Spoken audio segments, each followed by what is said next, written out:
안녕하세요. 변호사 신포도입니다. 작년 우리나라에서 결혼을 19만 쌍이 했는데 이혼을 9만 쌍이 했다고 하죠. 요즘 이혼이 흔해지다 보니 이혼하면 이렇다 저렇다 말들이 굉장히 많은데 그 중에는 이혼하면 무조건 반반이다 라는 말이 꽤 유명하더라고요. 그럼 이혼하면 정말 모든 재산을 절반으로 나눌까요? 우선 정답부터 말하면은 X입니다. 이혼 시 재산 분할 대상에 대해서 말씀을 드릴게요. 우선 재산이라고 다 같은 재산이 아닙니다. 결혼 전에 내가 개인적으로 마련해놓은 재산도 있을 거고, 결혼해서 같이 마련한 재산, 예를 들면은 같이 산 집이나 차나 이런 것도 있겠죠. 이 중에 후자, 즉 혼인 중 부부가 공동으로 협업하여 취득한 재산이 재산 분할의 대상이 되고, 전자는 재산 분할의 대상이 되지 않습니다. 물론 100%는 아니에요. 예를 들어 볼까요? 철수 씨가 결혼 전부터 주택 청약 저축을 들고 있었다고 해봅시다. 그리고 결혼 후에 그 돈으로 아파트를 샀어요. 이 경우 그 아파트는 재산 분할의 대상이 될 수 있습니다. 왜냐하면 비록 청약저축은 결혼 전부터 있었지만 실제로 집을 산 것은 결혼 후였고, 그 과정에서 배우자의 기여,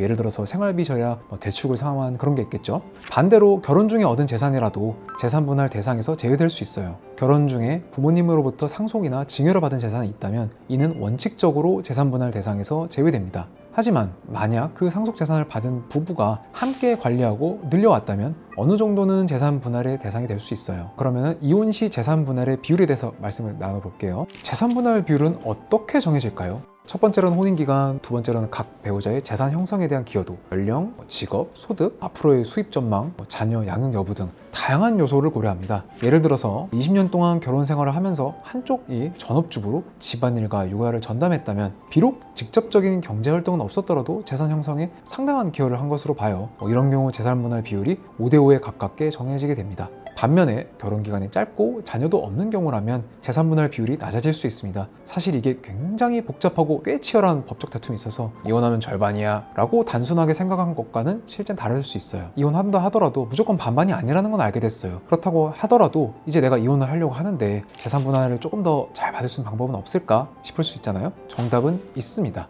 첫 번째로 절대 재산을 숨기려 하지 마세요. 간혹 이혼 전에 재산 빼돌리기나 숨기기를 하는 분들이 계신데 이건 매우 위험한 행동입니다. 만약 발각된다면 법원에서 심각한 불이익을 받을 수도 있어요. 심지어 형사처벌을 받을 수도 있습니다. 정직하게 모든 재산을 밝히는 것이 장기적으로 여러분에게 도움이 됩니다. 두 번째, 모든 재산 상황을 꼼꼼하게 파악하세요. 부동산, 예금, 주식은 물론이고 채무 상황까지 모두 체크해야 합니다. 특히 주의해야 할 것들이 있는데요. 퇴직금 같은 경우에는 아직 받지 않은 퇴직금도 재산 분할의 대상이 될 수 있고요. 보험의 해지 환급금이라고 해서 생명보험이나 연금보험의 해지 환급금도 재산 분할의 대상입니다. 주식이나 또 코인도 있는데요. 가치 변동이 심한 이런 자산들은 평가 시점이 중요합니다. 이런 것들까지 꼼꼼하게 체크해 주셔야 되고요. 세 번째로는 재산 분할의 기준 시점을 기억하세요. 보통 이혼 소송의 마지막 변론이 끝나는 날, 즉 변론 종결일을 기준으로 재산을 평가합니다. 그 이후에 생긴 재산은 원칙적으로 분할 대상이 아닙니다. 하지만 별거를 시작한 시점이나 이혼 소송을 처음 제기한 날을 기준으로 할 수도 있어요. 이 부분은 변호사와 상의해 보시는 게 좋습니다.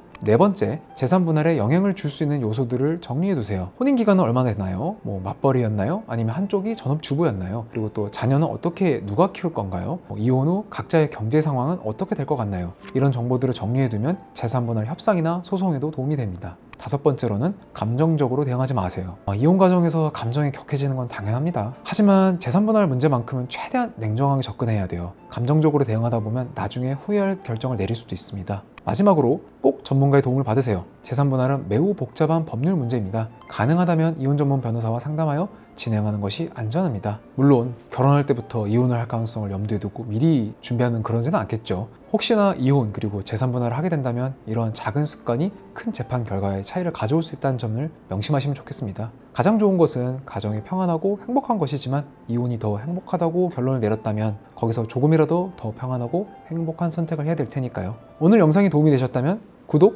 좋아요, 알림 설정 부탁드리겠습니다. 오늘도 행복한 하루 되세요. 시청해주셔서 감사합니다.